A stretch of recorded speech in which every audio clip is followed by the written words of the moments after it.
ایمان والے کے ذمہ کیا ذمہ داری ہے؟ اللہ فرماتا ہے غیر ایمان والے کے ذمہ کیا ذمہ داری ہے؟ کون سی ذمہ داری ہے؟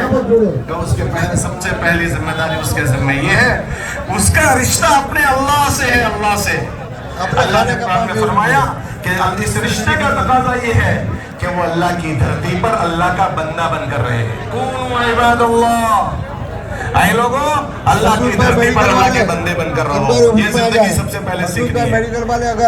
آدمی دو چیزوں میں سے ایک میں ہوتا ہے، یا تو اللہ کی بات ماننے والا ہوتا ہے یا اپنی من کی بات ماننے والا ہوتا ہے. ہر کام میں غمی میں، خوشی میں، گھر بنانے میں، مال کمانے میں، مال خرچ کرنے میں، بچوں کی تربیت میں، ہر آدمی جائزہ لے لے کہ میں نے کتنی مرتبہ مولوی صاحب کے پاس جا کر پوچھا ہو کہ مولوی صاحب میں یہ کام کر رہا ہوں، اس میں اللہ کا کیا حکم ہے؟ اگر اس حکم کو پوچھ کر کیا جاتا ہے تو یہ ابدیت والے راستے پر جا رہا ہے. اور قوم کر رہی ہے وہ کر رہا ہے، برادری کر رہی ہے ایسا کر رہا ہے، سماج اور سوسائٹی کر رہی ہے ایسا کر رہا ہے، میرے گھر والے ایسا کر رہے ہیں ایسا کر رہا ہے، میرے من میں والا ہے ایسا کر رہا ہے. تو یہ ابدیت والی زندگی بڑھ رہی ہے، یہ جی چاہیے زندگی بڑھ رہی ہے.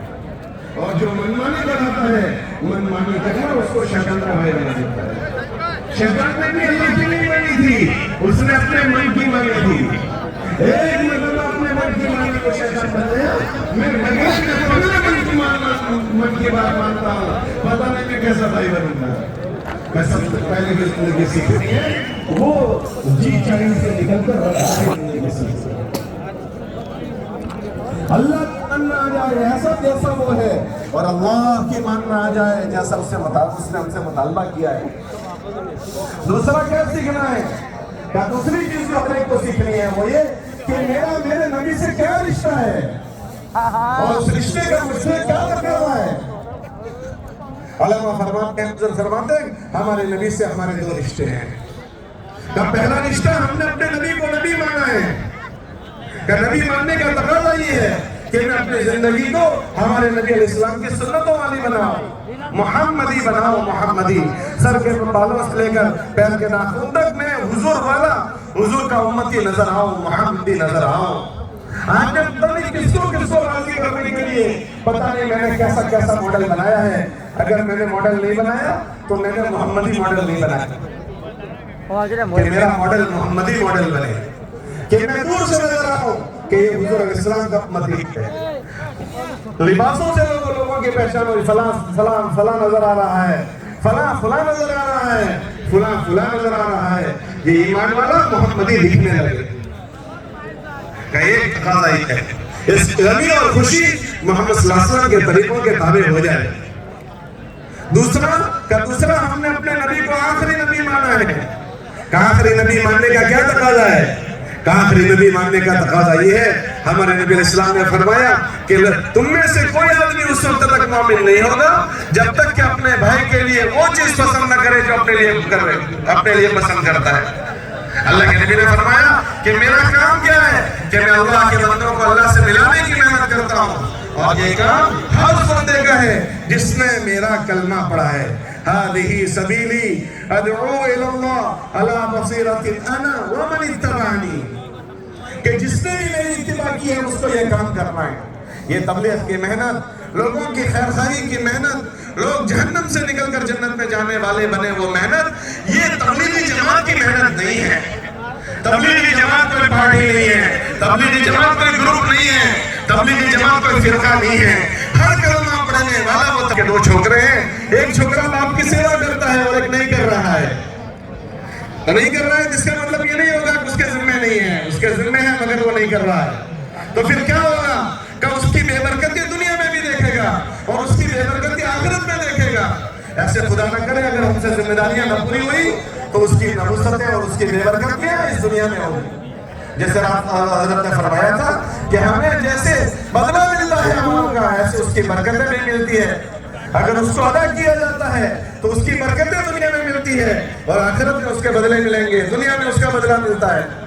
رات ذکر کیا تھا کہ ایک پائے اگر اس پر لگ رہی ہے، اللہ قرآن میں فرماتے ہیں جو تمہارا جسم تھکے گا، جو تمہارا مال لگے گا اس کا بدل ملے گا. اور حدیث میں آیا جو جان تھکے گی اس کا بدلہ ملے گا.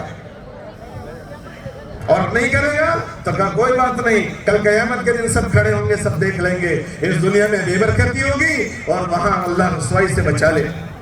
تو دوسری ذمہ داری کہ اللہ کے نبی علیہ السلام کی امت کی ہمدردی کے ساتھ جینا، یہ ایک امتی کا کام ہے۔ اور تیسری ذمہ داری کہ ہمارا ایک رشتہ اپنے دین سے ہے، دین سے، کہ میرے دین سے میرا کیا رشتہ ہے اور یہ رشتہ کیسے ادا کیا جائے گا۔ اللہ قرآن میں فرماتے ہیں کہ تمہارے دین کا رشتہ تمہارے اوپر ہے، اس کا حق یہ ہے، دین کے رشتے کا حق یہ ہے کہ تم اس کے مددگار بنو۔ یا ایھا الذین آمنوا کونوا انصار اللہ، اے ایمان والو تم اللہ کے دین کے مددگار بنو۔ ہم میں سے ہر ایک سے مطالبہ ہے کہ ہم میں ایک آدمی اپنے دین کا مددگار بنے۔ انہی تین باتوں کا قبر میں جواب دینا ہے، یہ تین ذمہ داریاں ہیں، انہی تین ذمہ داریوں کا جواب ہمیں قبر میں دینا ہے۔ سب سے پہلے اللہ کا پوچھا جائے گا من ربک کا۔ علماء فرماتے ہیں اگر اس کے تقاضے کو سمجھ کر اس کے مطابق زندگی گزاری تو جواب دے سکیں گے۔ دوسرا حضور علیہ السلام سے متعلق پوچھا جائے گا، اگر وہ زندگی سیکھی اور اس کو ادا کیا اس کا جواب دے سکیں گے۔ اور تیسرا ہمارے دین کا پوچھا جائے گا، اگر اس کے تقاضوں کو سیکھا سمجھا اس کے مطابق زندگی گزاری تو اس کا جواب دینا آسان ہوگا۔ یہ ہر آدمی کو سیکھنے کی چیزیں ہیں۔ خوش قسمت ہے ہمارے وہ ساتھی جو اللہ کے راستے میں ان چیزوں کو سیکھنے جا رہے ہیں، اس لیے ہم ان سے گزارش کریں گے کہ آپ حضرات اللہ کے راستے میں جا رہے ہیں، اس لیے آپ نیت بناؤ، آپ اللہ کے راستے میں جانے والے اس کی نیت بناؤ۔ ہم کیوں جا رہے ہیں؟ ہم خالی 4 مہینے کے لیے نہیں جا رہے ہیں، ان ذمہ داریوں والی زندگیوں کو سیکھنے کے لیے جا رہے ہیں، ہم سے اللہ راضی ہو جائے اس کے لیے جا رہے ہیں۔ اور اللہ جو راضی ہوتے ہیں وہ ذمہ داریوں والی زندگی جینے سے اللہ راضی ہوتے ہیں۔ تو ہم اللہ کے راستے میں نکل کر کیا سیکھیں گے؟ کہ ہم دین والی زندگی سیکھیں گے، ہم دین کی محنت سیکھیں گے۔ اس لیے آپ حضرات سے گزارش ہے کہ سارا کا سارا مجمع جو اللہ کے راستے میں جا رہا ہے وہ اس کی نیت کریں گے، انشاءاللہ ہم اس نیت سے اللہ کے راستے کا سفر کریں گے۔ میں سب نیت کرتے ہو، اللہ ہم سب کو اس کے توفیق دے، قبول فرما دے۔ تو یہ زندگی کی اگر تم نیت کر کے نکلو گے تو آپ کو اللہ آپ کے نیت کے مطابق انشاءاللہ اللہ پاک یہ چیز دے دیں گے۔